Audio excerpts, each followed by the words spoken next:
I'm here with Marty Smith, College of Central Florida, ABCA ATEC Coach of the Year, 30-plus seasons, one of two active coaches to reach 800 wins in the FCS SAA and NJCAA championship this year. So congrats, Coach.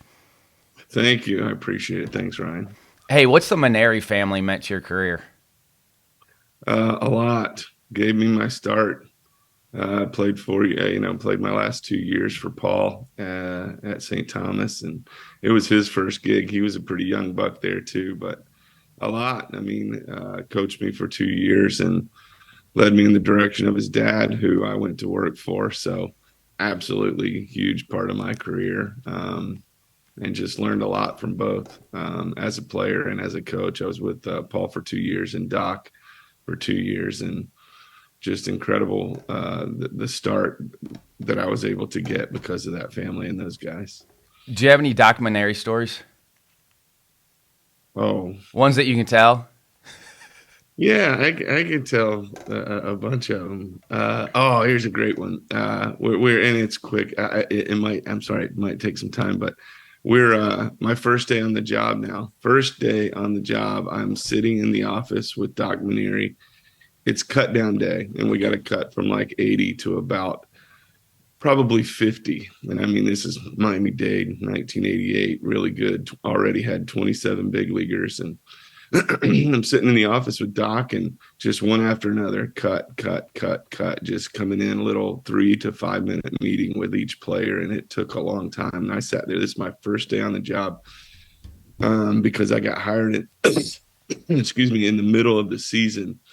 Because the coach left, and I just jumped in. That was my first day, just to meet the players that were still there and just sit in with the coaches.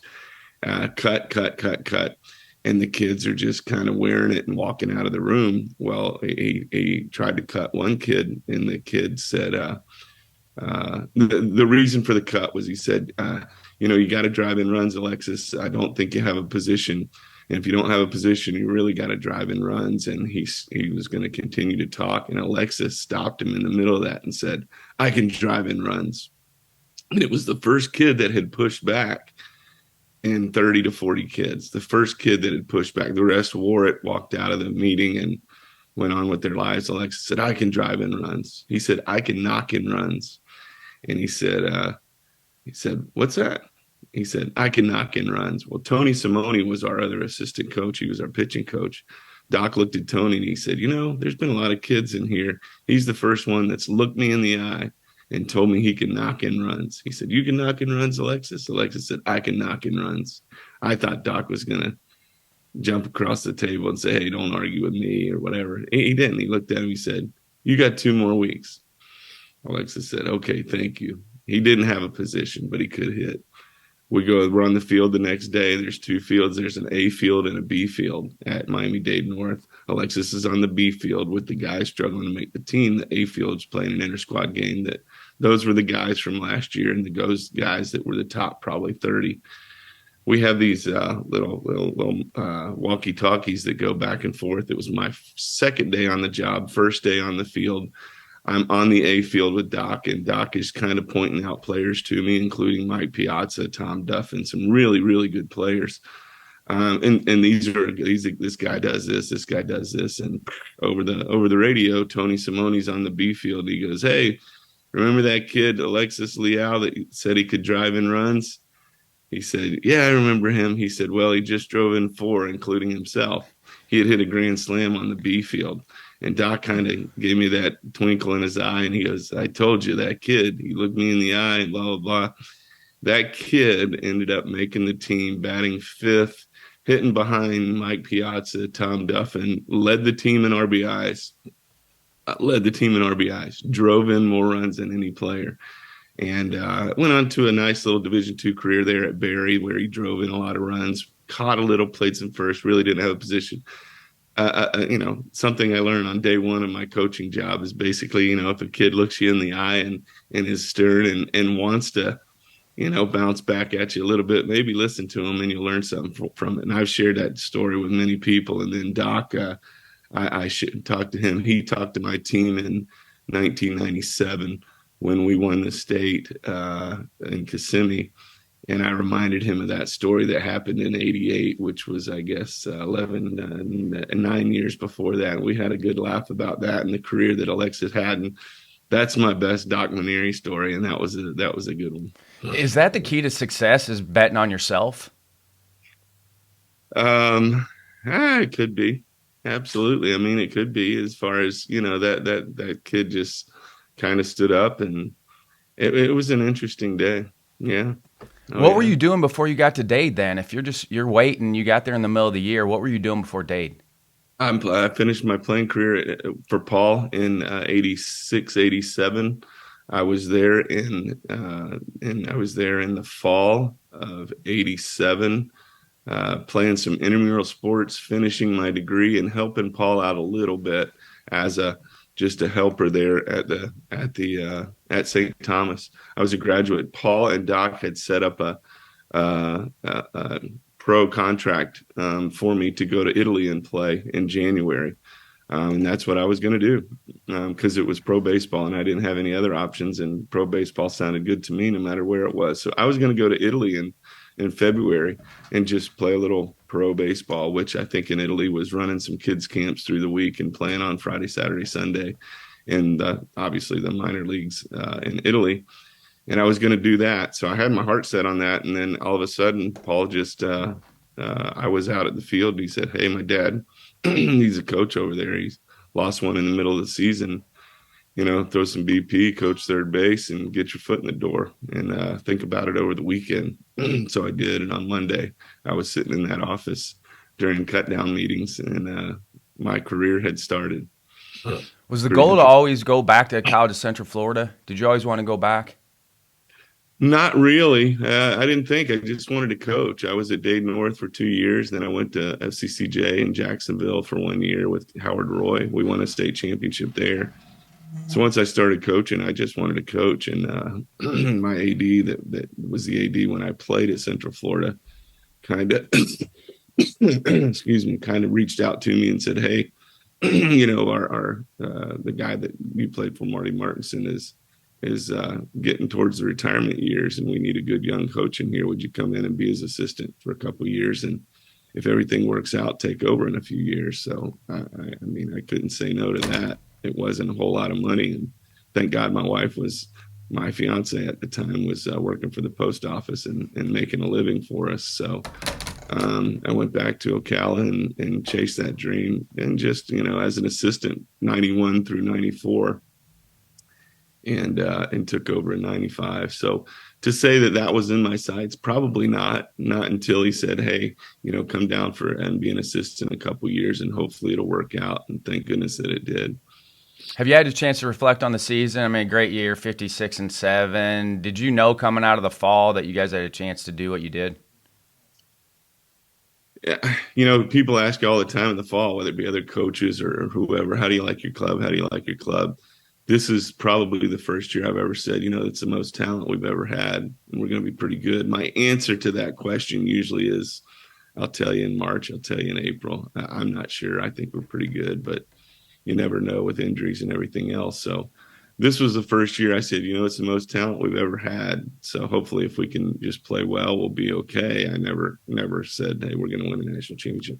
In March or April, probably early April, I probably told my team, "You guys are good. If you guys just play well," and I'm not talking play great. If you play good baseball, if you play well, we got a chance to win a national championship, because we were good. We were talented. We were really good. We'd lost our number one starter. He had already gone down, and we had gotten over that hump to make up for him going down. So, it's the first time I've ever told my team in early April that you guys could win a national championship.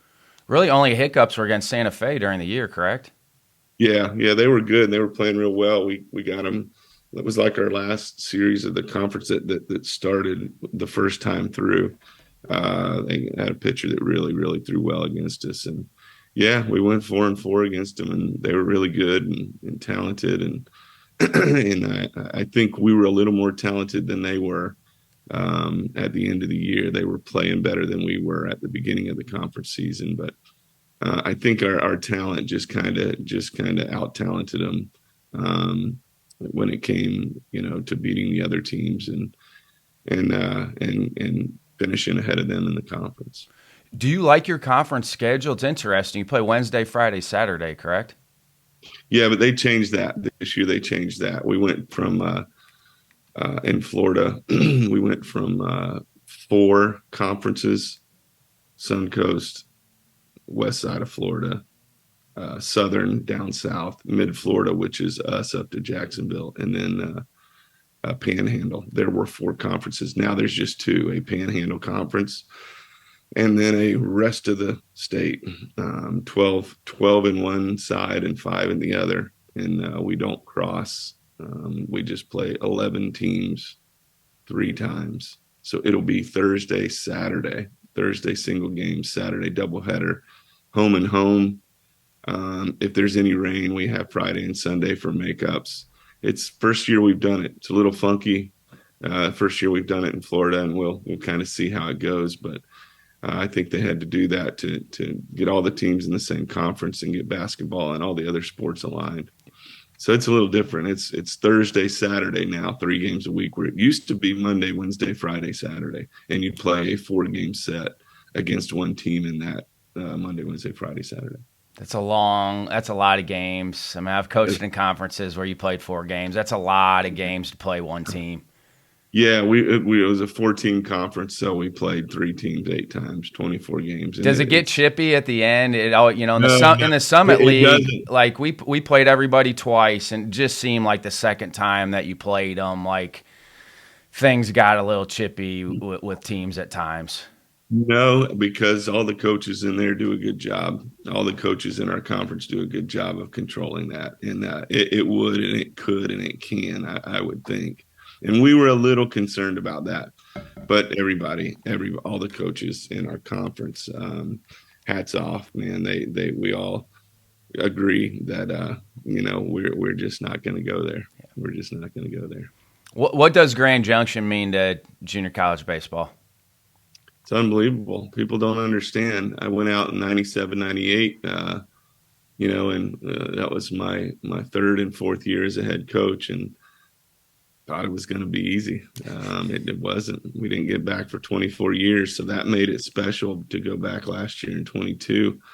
The crowds, the committees, the what they do around year-round to put that thing on. I mean, there's a committee for everything, and they do it really well. And obviously, it's Jamie Hamilton at the top, but there's so many guys out there that year-round work their butts off so that 10 teams from around the country, JUCO guys, man, can come in there and just have the experience of their lifetime. And I think probably 4 of our 6 games this year were 10,500 or 11,000 or more.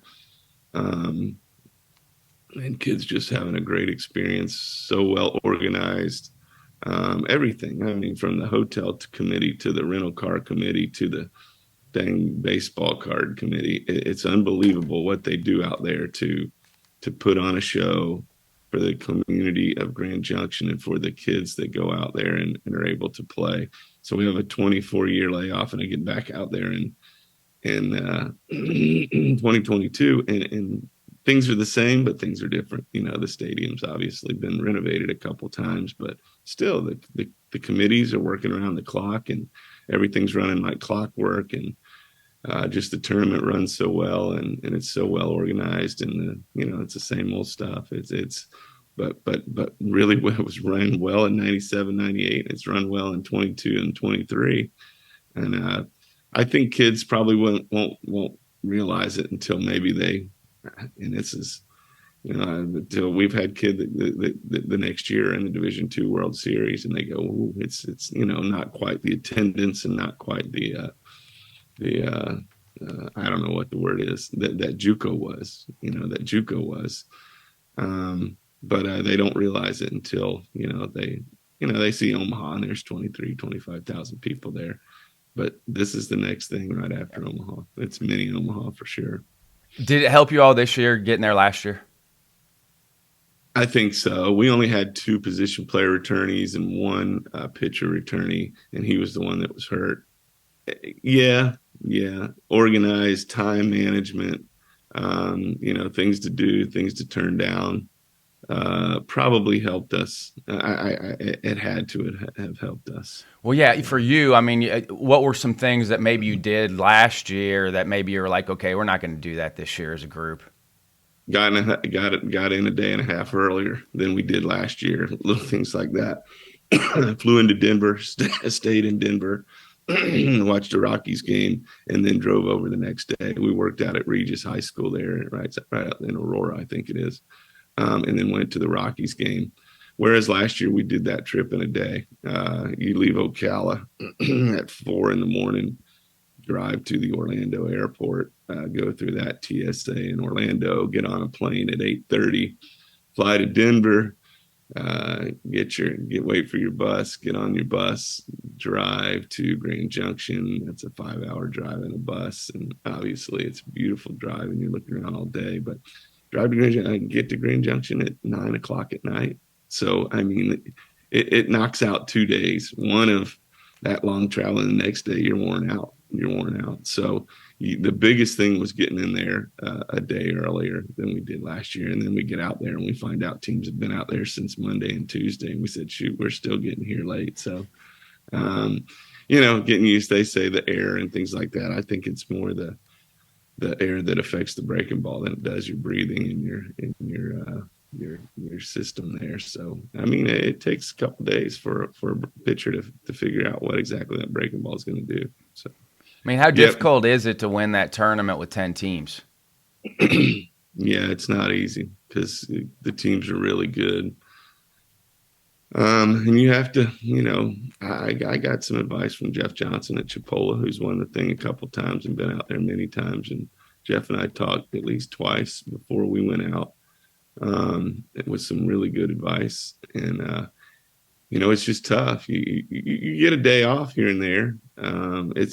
But if you've played in our state tournament in Florida, like I have for the last, 30 years, that is an 8-team tournament that takes place in 4 or 5 days.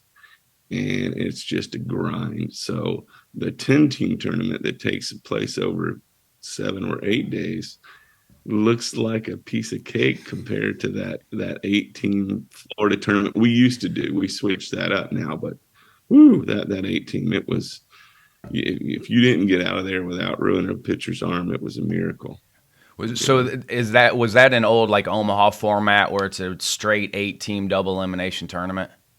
Yes. So you didn't have the two sides what they do now? No, they don't. No, and except even if you win the winner's bracket, you play an extra game in that old 8-team bracket that we had. It was a funky bracket, but you played every day. You did not get a day off. You played every day, and it would start on a Friday and end on a Tuesday, and it was a absolute just tough tournament. So the 10-team tournament in Grand Junction is easy in the 8 days that you do it in compared to what we used to do in Florida. But the teams are so good out there, and you just have to, you have to deal with kids playing in front of 10,000 people. And just that's a little different to a kid, to an 18-year-old that's been playing in front of 100 girlfriends and parents for the 30 games they were at home and on the road, or the 50 games they played during the season. So that's a little different. But once you get over that, it's unbelievable fun out there. I mean, we went our 4 trips out there. We've been 0-2, 1-2, 1-2, and then we won it. So, we're just, and the first time we're in the mode of, it's good to be out here, but then it's time you kind of buckle down and maybe play a little deeper than 1-2 in these things. So the tournament was crazy. We obviously run ruled the team on Saturday, and then on Monday we got run ruled. So here we were again, staring 1-2 in the face. And no, it's a tough tournament to win. You got to have some pitching. You got to probably use your pitching the right way and get players some rest here and there if you're deep enough to do that. How do you prep for that? I mean, you haven't been in those types of crowds. I mean, how do you prep your players for that, or you just got to go play? You try to explain it to them. It helped for the 2 guys that we had, the 3 guys we had returning this year, to be able to tell the players that, and not me. me, I'm dad. They listen to me like your kids listen to you. But if they hear it from the other players that were out there, if they hear from the players that were out there, it might mean a little lot. Our two guys, Carson Bain and John Morant, who were out there with us last year, were a big part of us on both years. And, when they tell them, hey, look, this is how it is, and it's crazy, and they understand. So that helped a little bit. Yeah, I've been to Enid the last 3 years, and it seems like there's some Division I JUCOs now transitioning back to Division II in Florida. Are you seeing that a little bit more and more? Yeah, well, I think it's done it the last 2-3 years, but I think it's kind of settled in as to what it's going to be. Hopefully, we lost about 5 teams from Division I to Division II. We used to have 22 Division I's, and now there's 17 and 5 Division IIs. Give your assistants some love. You got a large staff. You got 5 assistants. It's a large staff. Unbelievable, man. Unbelievable. Peyton Trawick, I just lost. I don't know if it's public knowledge yet, but Peyton went to Arkansas State with Tommy Raffo. He is an Arkansas guy. Did a great job on the recruiting side, on the pitching coach side. Did a fantastic job getting the pitchers better and recruiting. Seems like 24 hours a day. He was really, really good and deserved obviously a spot to move up into a full-time Division I job, because this is not a full-time. None of these positions are full-time that I have. John Koenigsfeld's been with me a long time, almost 10, I think 11 years now. John played for me. He was a Gulf South Conference Commissioner's Cup Award winner, valedictorian of his high school. I don't know how he got in baseball. He's way too smart to do that, but he's works with our infielders and pitchers. Unbelievable, just a steady Eddie guy that's been beside me for 10, 11 years and played for me back in 2007, but he graduated so quickly. It was only 1 year. Unbelievable. John, just steady Eddie, third base coach, hitting side. Jason Rose is our hitting coach.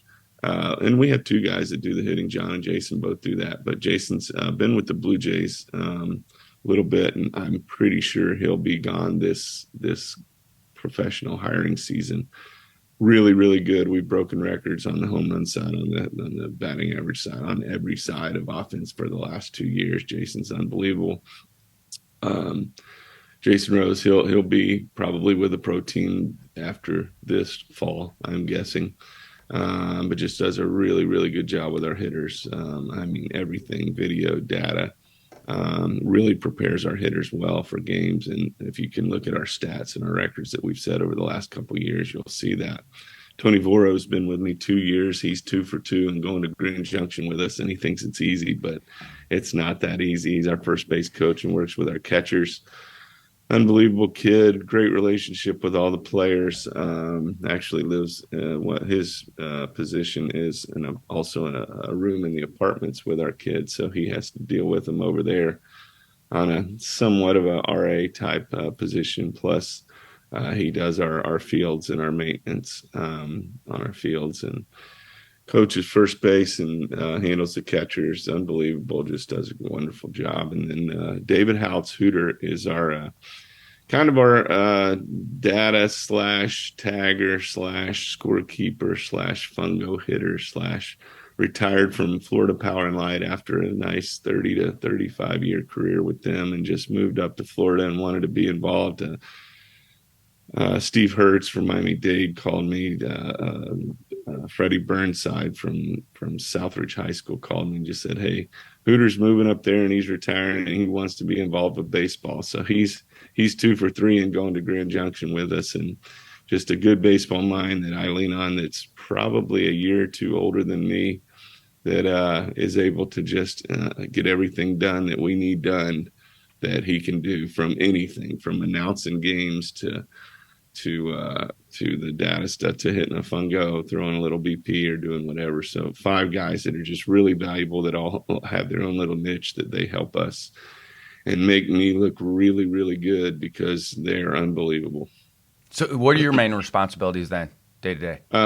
Oversee, stay out of the way, know that what we do and what they teach me is important. I'm really, really good at being smart enough to know that I don't know everything and that I've learned more from my assistant coaches. I've lost, I think, 6 to professional baseball in the last 7 years.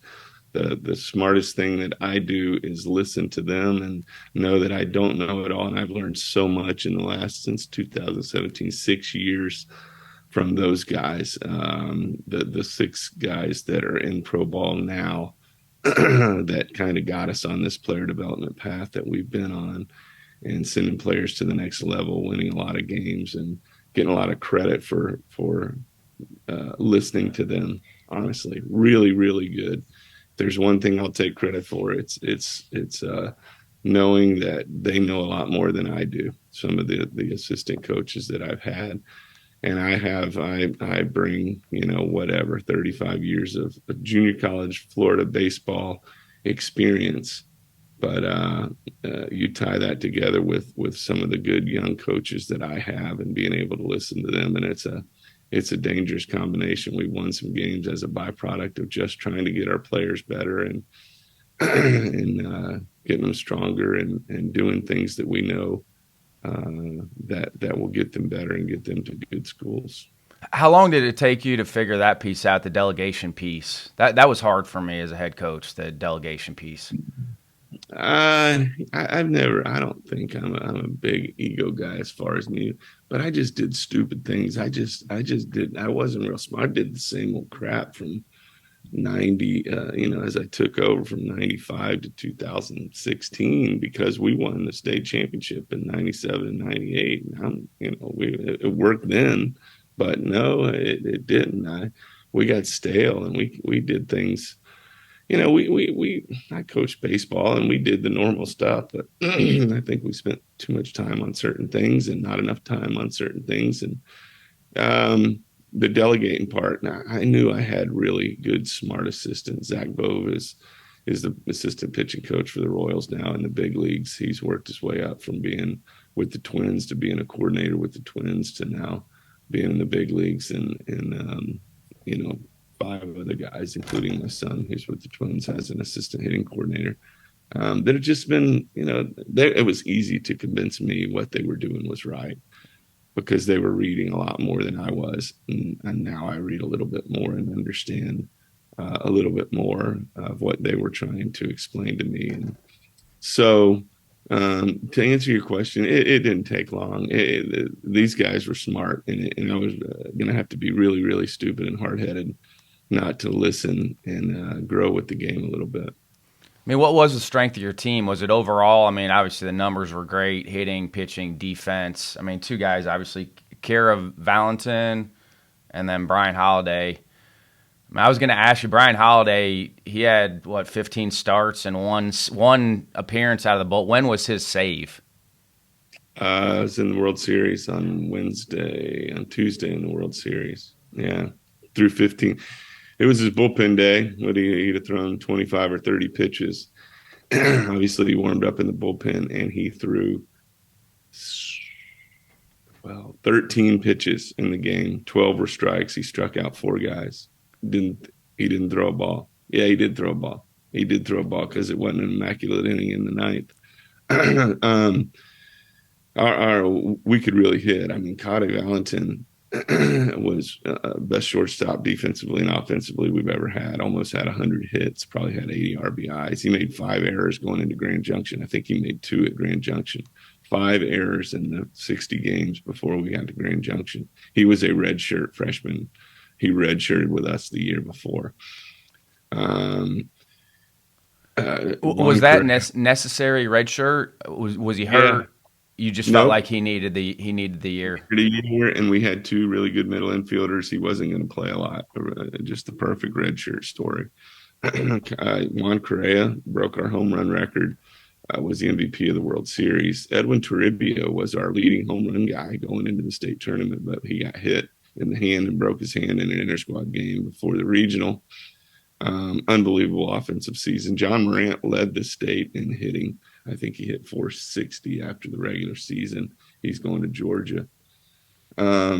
So the middle of our lineup, Carson Bain probably had 7 or 8 home runs and hit 350 or so. Offensively, really, really tough 1 through 9. Really tough 1 through 9. Pitching side, really 2 starters that we counted on, Brian Holiday and Andrew Herman, and then the bullpen was really good. Isaac Sewell out of the bullpen won 9 or 10 games with us. And just really, really good. Long relief role. Really, really good. And Cam Schulke on the back end. I guess he went viral on Twitter a couple of times with all of his arm angles and everything. He's going to Mississippi State. Cam Schulke at the back end of our bullpen, best closer we've ever had. So offense and bullpen. Bullpen. I learned a lot this year about how 35 years in, you better learn something. But I tell you what, it is the best bullpen we've ever had. And obviously, you win a national championship. So I kind of put those two together on some recency bias going through my mind. So I say, hey, we got to have a great bullpen every year. You got to have more than that. But It's easier said than done. yes, it is. Boy, what a good bullpen we had. Keller Eberle's going to Texas State. Just had a really good major MLB draft league summer. So we had, 2 good arms in the middle of the bullpen and 1 really, really, really good arm at the back end of our bullpen and 2 starters. And, usually you need more than 2 starters to win a national championship. But with the bullpen that we had and the offense that we had that could outscore other bullpens, it led to a 56-7 season and a national championship. So it wasn't like we were, throwing out 4 horses out there to start on in our conference games and things like that. We just would outscore teams, and our bullpen was able to shut down bullpens. Do you have to go out of state at all for players? Oh, yeah. Cam Schulke's from Michigan. John Morant's from Atlanta area. Thad Ector's from the Atlanta area. Oh, yeah. Andrew Herman's a Kennesaw, Georgia kid. Yeah. Oh, yeah. Are you finally through COVID roster? I think this year was the first year we did not have a COVID guy, a COVID redshirt guy. Yep, we finally are. Now it's portal roster. I was going to ask you about the portal, like your thoughts on all of that. If high school kids thought COVID took up roster spots and held you back after you were graduating to go to a school, wait till you find out what the portal is doing to your options as far as a high school senior that didn't commit as a sophomore or junior or whatever. It's just and it's affecting the junior college recruiting as well. Caleb Cowley, who was at Arkansas, just signing with the Mariners tomorrow, I believe, was the best player in the state last year. He was an All-American first team. Had a really good World Series for us and just didn't have anywhere. I mean, he had some offers. But he's an SEC type guy, ACC Power 5 type player, and he didn't have an offer from any of those and just waited till after the World Series last year, probably June 20th.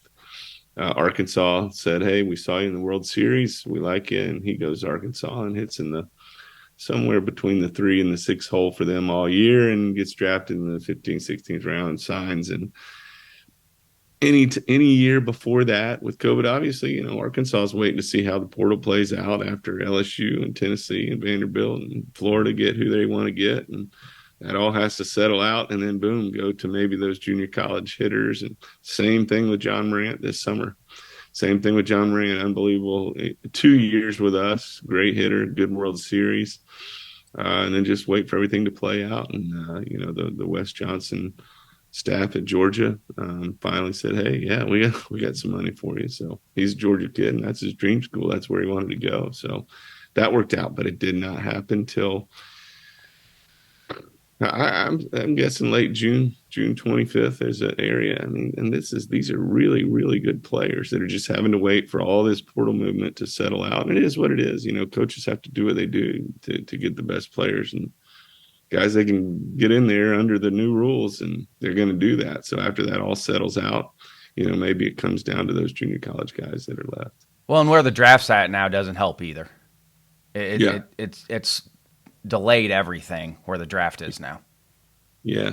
So we're in the same boat the high schools are in, our guys, unless you commit in the fall, spring, you're going to have to roll the dice and play the waiting game a little bit.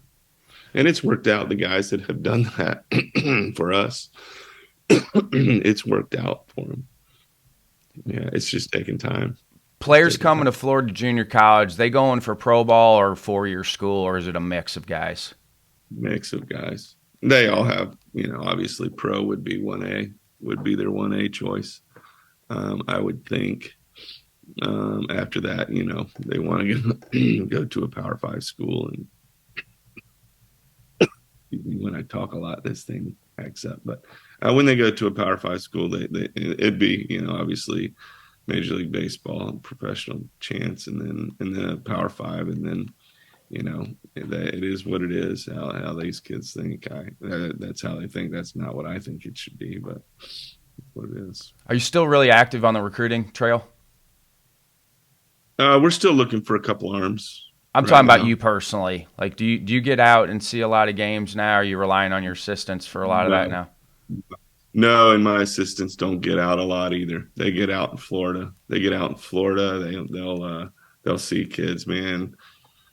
Between video, social media, contacts, pro scouts. No, we're not getting out. We're certainly not going to Atlanta and going through some of that craziness. We might get down to Jupiter or Fort Myers once a year. Other than that, it's trying to stay fairly close in Florida and leaning on past contacts and high school coaches. And I've been in it long enough on who to trust when they call me and say, hey, we got a guy, he's your kind of guy, that type thing. And we host some showcases here. So in a little high school tournament here in the fall. And I tell you what, between, summer leagues and things like that, we do have some coaches coaching out summer leagues that keep eyes out for players. So there is not a big recruiting trail here. I'm not on it, nor my assistants. My assistants are on the phones and things like that. But me, no. When you say your type of guy, what does that mean to you? Recently it's been an offensive, physical type kid that can hit it out of the park. And they know, it's hard to explain the type of player that we like. We graduate kids. We have a 3.2 GPA, and but everybody has that. It used to be in JUCO. You were like me, the 2.7 guy that was just trying to battle through. Some of the best students I ever had were the JUCO guys. Oh yeah. No, it's good students, good kids. And lately we hit 120 home runs this year and 100 last year, and our park's average. There's times when it plays small, there's times when it plays really, really big. But I tell you what, we have. I'm guilty of. We have been lately looking for the guy that can hit it out of the park and drive it, and we've been pretty fortunate the last few years to do that. And those are the guys that are gonna, that have a chance to move on to the Division I Power 5 level, because you can say what you want about bunting and small ball and everything else, but we're trying to get the guys to the biggest schools that they want to go to, and they're going to do that by proving that they can, produce runs and hit doubles and home runs and drive-in runs and things like that. So we've been looking. Yeah, but you look at your stats though; you're almost 1-to-1 walks to strikeout. Yeah. So and that's usually what you think. Okay, guys trying to send it, they're going to swing and miss a lot. But your numbers, you're almost 1-to-1 strikeout to walk. That's the hardest thing to teach. My son is obviously with the Twins as a coordinator, and that's a really hard thing to teach is ball strike recognition and keeping it in the strike zone. It gets important the more you go up, and the zone gets tighter the more you go up too. So, it's a big part of what Jason Rose does on our hitting side. And we know on base percentage is just as important as anything else. So we're a big part of that too. Yeah. How was it coaching your son? It was okay. He's easy.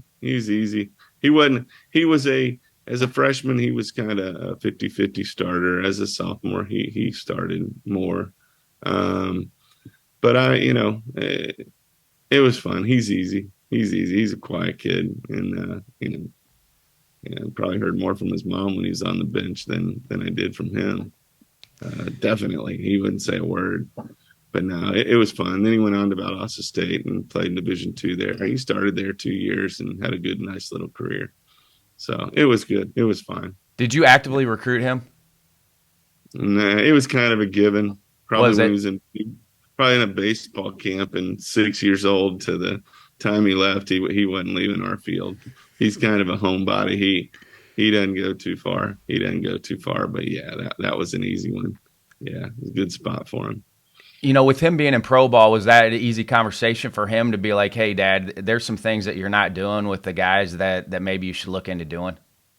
Yeah, and he has a funky way of saying them. He has the way to kind of just sneak them in there. But see, he kind of grew up with the assistant coaches that I had at that time, Zach Bove and John Koenigsfeld. He'd been around them, so he was with me and with them, and so they kind of they would team up on me in the nicest way possible. But no, they know I'm easy to explain something to, and if I'm wrong, I'm wrong. I'm Marty, John, Zach. We are not coach whatever. None of us still. We're our first name basis around here, and that's the players and the coaches and everybody else. So I mean, I hope it wasn't too difficult for them to say, hey, we need to stop doing this and we need to do this. But it was more of, hey, let's try this. And man, these kids that have proven to me as players and as people that they were smart and well read, and they had everything they were telling me backed up, and it was proven that what they were going to tell me or suggest to me worked, and I was a pretty easy convince. How were you balancing family when your kids were growing up? How were you balancing family and baseball? It was tough. Now, my wife's been with the post office. She was retired about a year and a half ago, but she was with the post office, so she worked every Saturday. The mail gets delivered on Saturday, and baseball games are every Saturday. So, thank God, my mom and dad, who aren't with us anymore, were able to come down on Saturdays and maybe split. They're 2 hours away in Jacksonville. But I mean, Saturdays there was no daycare and there was no child care. If my kid wasn't able to be around the field, my parents had to come down and help us. And yeah, it got tough on Saturdays. The rest was, you had child care here and there, and then my wife would get off work and be able to pick them up. But on Saturdays, you got a 1:00 game and you got two kids that maybe shouldn't be around the baseball field safety wise in certain parts, and you just needed some help. So we got a lot of help from my parents there. And then as it got older, we play 3:00 games. We do not have lights at our field, so I was able to play our game at 3:00 and get over on the other side of town and see my son play at 7:00, or see my daughter dance at 7:00, or swim at 6:00. So thank goodness for us not having lights. I was able to see some of it, a lot of his baseball games and a lot of her events as well. So if we'd have had lights, that'd have been tough. And they kept asking me, you want lights? I'm like, no, I want to see my kids play at night. So yeah, we're good. Yeah, my wife was a big fan when we were at places that didn't have lights. She was a huge fan. James Madison, we didn't have lights. Western, we didn't have lights. I don't know what it's like. I don't know what it's like to not have lights, so I don't even want to go there. Do you have a fail forward moment? Do you have something you thought was going to set you back, but looking now, it helped you move forward? Well, yeah. 2003 through 2016. We weren't very. I was stuck, not stuck in my way. We were just stale, and we didn't have many losing records. We might have had one or two losing records. We just weren't playing as deep into the year as we needed to. And as far as that goes, just kind of embarrassed of some things that we did and did too much of, and wasted players' times and didn't get players as good as they should have gotten and help them get to better schools or whatever. And it is what it is. They're all pretty much successful in doing what they're doing. But no, I could, there's some cringeworthy things that I did, from in a dozen years there that just we weren't getting players better. We weren't getting players better and moving them on to the schools they should have gone to and had more success, wins and losses wise. How do you look yourself in the mirror and do that, though? Not everybody can do that. Not everybody can be like, hey, I need to make some changes here. Because I learned from it, and I'm not still doing it. I guess that's the only reason, because it's, yeah, man. And then, but because we have not just turned around on the wins and losses, but where we're sending players and the kids that we're putting out, and the wins and losses, the wins are a byproduct of what we're doing, but we're getting them better. They're getting chances in pro ball. Our scout day usually has all 30 teams here, and we're giving kids opportunities of the dream that they want to do, to get them in front of pro scouts and get them to the highest of the Division I levels. And what we've changed and turned around, and still long way from being as good as I can be and my coaches can be.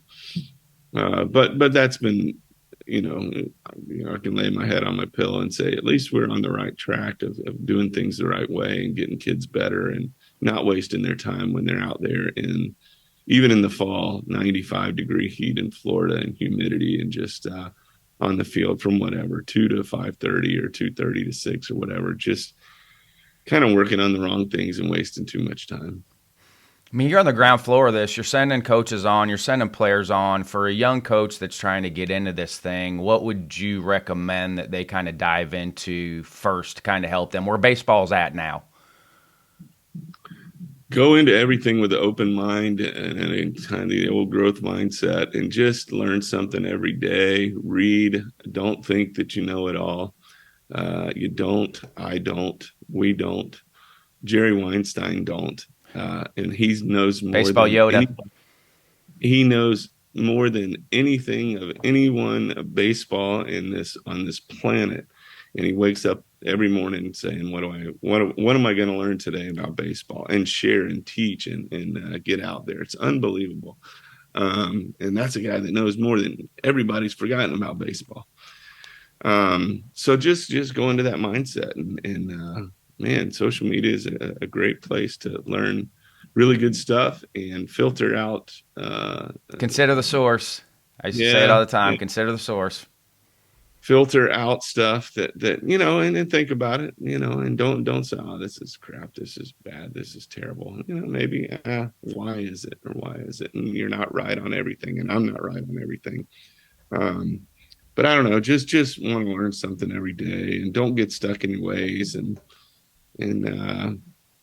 I don't know, go to as many conventions and clinics that you can go to, and lean on your players. Ask your players, what did your high school coach do here? Let your coaches coach. Let your young coaches coach that are hungry and ready to learn new stuff and learn stuff from them every day. And I don't know, just go into it with an open mind to try to learn something every day and see what the good teams are doing out there that works and wins. And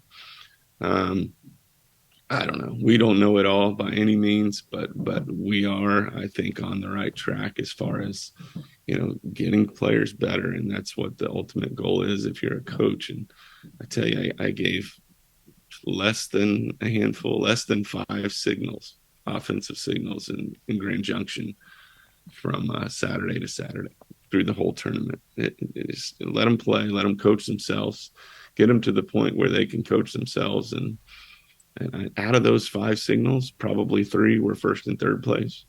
I don't, if we gave a couple offensive signals, I don't even think we put anything on. We'll put our players on their own to run, and some guys have the green light, so we really don't have a steal signal. So, have you always managed from the dugout? No, I stopped about 5 years ago. I get smoked in the back twice. I said, I'm out. I'm gone. I'm done. I'm done. What were the situations when you got hit? Oh, runner on third. I was too close to the batter. Yeah. I was always behind the runner. I always went behind the runner. I did. I started doing that, but No, one just chased me. I thought I moved the correct way, but it had that spin coming over, and it didn't. It didn't hurt. It would got me in a good spot in the back. But I think there were two in a year. It was just like, all right, that's it. That's it. I'm done. Waved the white flag, and John Koenigsfeld has gone over there and just been great. So, but it was glad. I'm glad I did it. I'm glad I did it. Do you have any favorite books? You talked about reading a lot. Do you have any favorite books? Let's see. I'm on, and my memory is horrible. But I've gone through some of the right off the top of my head. I tell you, I'm reading LeBron right now, and I'm like 18 chapters in. Had no idea about LeBron James, like his background, his upbringing, and that type thing. So over the summer, it's more kind of some fun reading. But I can't even think of the names of the books that's sitting on my desk at home. I'm 12 chapters in. Coaching, the Green and Black book by what's his name? Terrible reading books. Terrible at remembering the names of the books. But I'm trying to think of favorites in the plat, and the only ones that are coming to my mind are the fun ones that I've read, like LeBron and I just finished Jeff Pearlman's on Bo Jackson. So you're more of a biography guy then. I am a biography. Speak to you, the biographies. I am a biography guy, but I've on the improvement books sitting on my desk right now, and I can't think of the name of it. Coaching coaches, educating coaches. I can't think of it. I can't even think of the name of it. But there's none that really.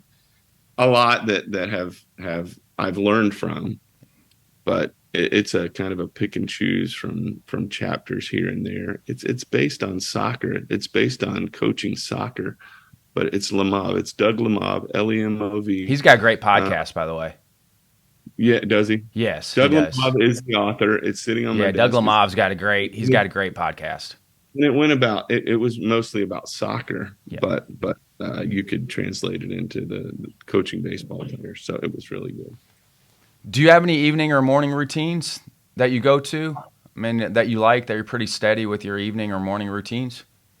Not really. No, I took over as the athletic director last June.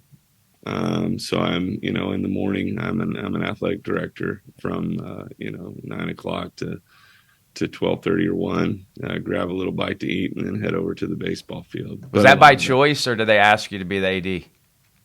They asked me when the AD retired. They asked me, and I'm towards the end. I'm in what's called the DROP program now, which is a deferred retirement option program, and you can do it for 6 to 8 years. So or 5 to 8 years. So I'm in that,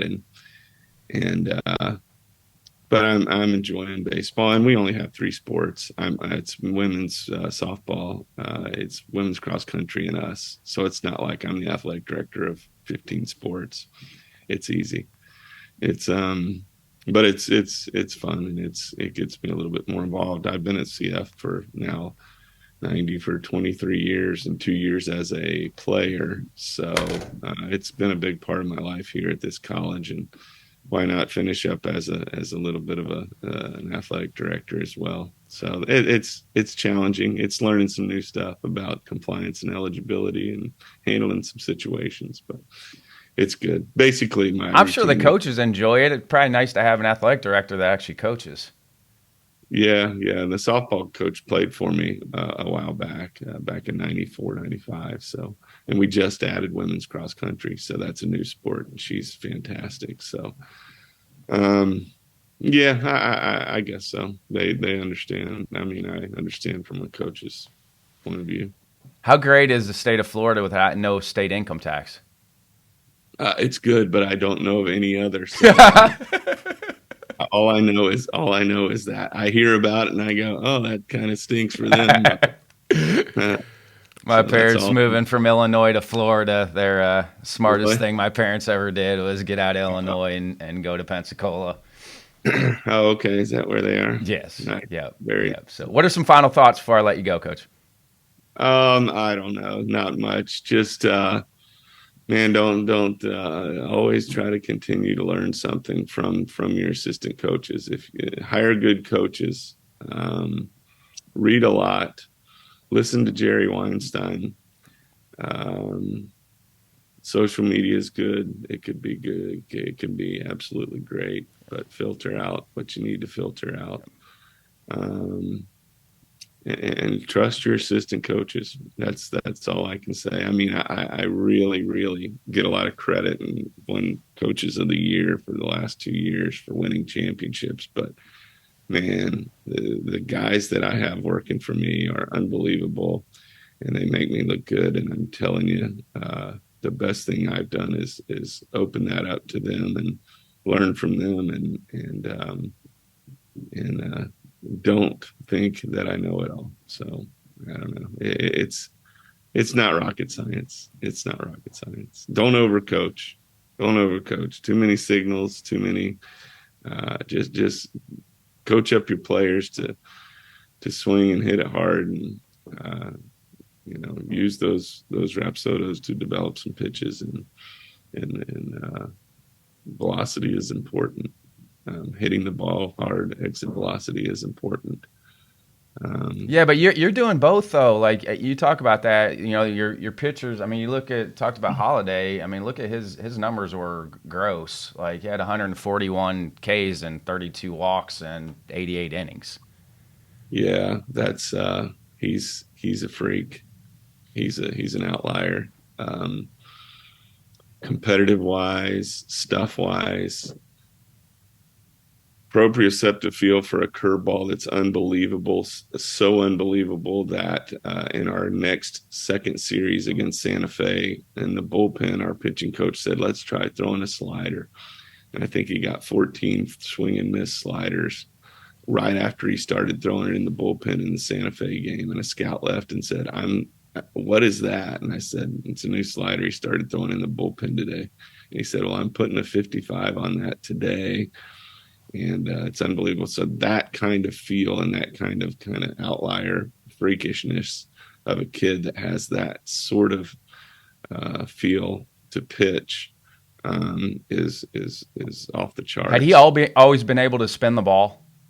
Oh yeah, fastball, curveball, little change up, kind of a third pitch. Didn't use it a whole bunch, and I think I think that's an innate ability for some kids. Like they're able to spin the ball. Some kids just can't do that. I think if you see a kid in high school that's able to spin it, they're always going to be able to spin it. But if a kid can't spin it in high school, it's probably going to take him a while to figure that out. Or it might be a cutter. They may never spin it. It might go to a cutter. Right. You're right. Our pitching coach taught a few cutters this year, and it helped. But Brian, we're playing Santa Fe for the second time through, and they were good. They made an adjustment on him, and they were kind of fouling off his breaking ball and hitting his fastball, and said, man, we might need a slider against these guys. Unbelievable. And in his bullpen session, it starts, and our catcher comes back to the dugout just shaking his head and saying, this thing's unhittable. It's like 14 swing and misses in 4 or 5 innings. I want to say it was a shortened game because maybe the run rule or something, but he just picked it up like right away, and it changed his whole plethora of pitches for the rest of the season. And then he came back a couple times and didn't quite have that slider, but then he did at the end of the year when we needed against Miami Dade in the district. Where he threw 7 or 8 shutout innings, and then obviously in the shutout against Andrew in the World Series, and then just unbelievable feel to be able to spin a pitch like he can. Thanks for your time, Coach. Appreciate you. You're welcome, Ryan. Thank you. I appreciate it.